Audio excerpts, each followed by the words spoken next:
was Memorial Day weekend of 2021. The world was recovering from COVID. Everyone was looking to celebrate. That included my friends and I. Our friend Jacob has a really nice big boat. Well, his dad has a big nice boat, but Jacob gets to use it. The lucky bastard was born into a lot of money. We do reap some benefits from being friends with him though. Out in the bay was a big boat meetup planned for Memorial Day, so our core group, Tony, Mikey, and I all met up at Jacob's house on the water, and we took the boat out from there to meet up with Jacob's other boat friends. There were a bunch of boats tied together in a shallow part of the bay, and everyone was hopping from boat to boat and walking around in the water with drinks in hand.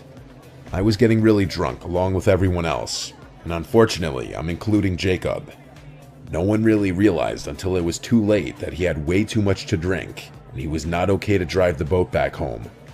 I told him to sleep it off in the cabin, so he went down to sleep. It started to get dark after so many hours of drinking and mingling with other boat people, and one by one, the other boats left. We were the last boat left, just the four of us. I went to go check on Jacob, and he was knocked out still.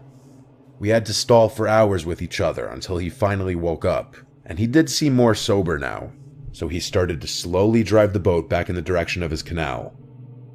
On the way, we noticed the lights of another boat seemingly following us.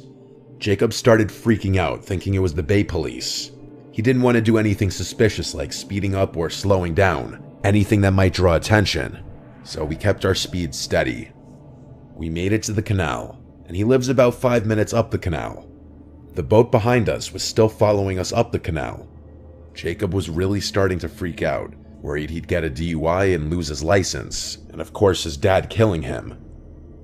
The canal's a no-wake zone, so we had to slow it down even more as we went down the canal. The boat behind us was catching up to us. At this point, we were fully expecting the boat to be a police boat. We started discussing a story to stick to, that we took the boat out and just hung out on the bay. We started hiding all the beer cans, ready to lie completely about having had any beer. We got to Jacob's dock, and he looped the boat around to align it next to it. He did it pretty smoothly for someone who was intoxicated. The boat that was tailing us the entire time approached, and as it began to pass us, we realized it wasn't a police boat at all. It was just a random boat. And Jacob said out loud, "Who the fuck is this?" He knows everyone on his canal, and he said he'd never seen that boat. As it directly passed us, we saw 3 men standing on the back of the boat looking at us. It was honestly in a very aggressive way. Jacob taunted them and said, "What?" None of them responded. Their boat passed us, and they continued to watch us. While we were all relieved it wasn't the police, Jacob was now nervous as to why they followed us all the way down the canal, when they don't even live on this canal. I said perhaps it's someone visiting a friend's house for Memorial Day, and he reluctantly agreed and said could be. He tied up the boat to the dock, and we helped the best we could. He said he'd clean it tomorrow. We all went inside of his house. His parents weren't home this weekend. He had the place to himself, so he suggested throwing a last-minute pool party, but it was already like 10 o'clock, and there wasn't really any chance of throwing anything big that last minute. So the 4 of us went back outside to just hang by the pool, continuing to drink, with all of us planning on crashing at Jacob's place for the night. That boat passed by the house again within maybe 10 minutes, and that's when we really got suspicious. The men on the boat again stared at us, and this time Jacob said nothing. The night became a daze at some point after this. My memory gets really foggy as I guess I blacked out. The next thing I remember is waking up with extreme cottonmouth in the middle of the night. At first, I thought the unbearable thirst I was feeling was what caused me to suddenly wake up, but I was very wrong. I looked around the room and saw Tony and Mikey on the couch as well, sleeping. I went to the kitchen to drink some water from the faucet like a water fountain. That's how thirsty I was.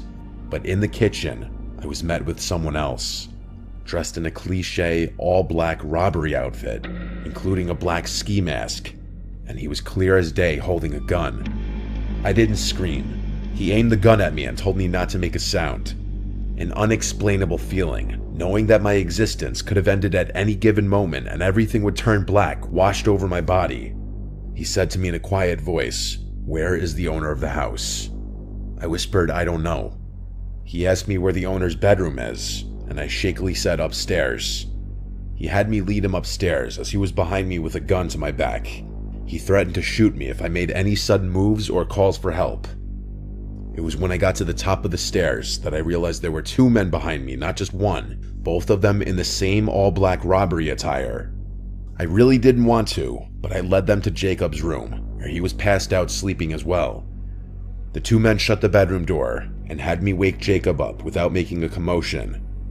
Jacob came to reality, looking around the room, and momentarily freaking out before one of the men got closer to him with the gun in his face, telling him to be quiet. This was when the man with the gun pointed at Jacob demanded to know where the safe was.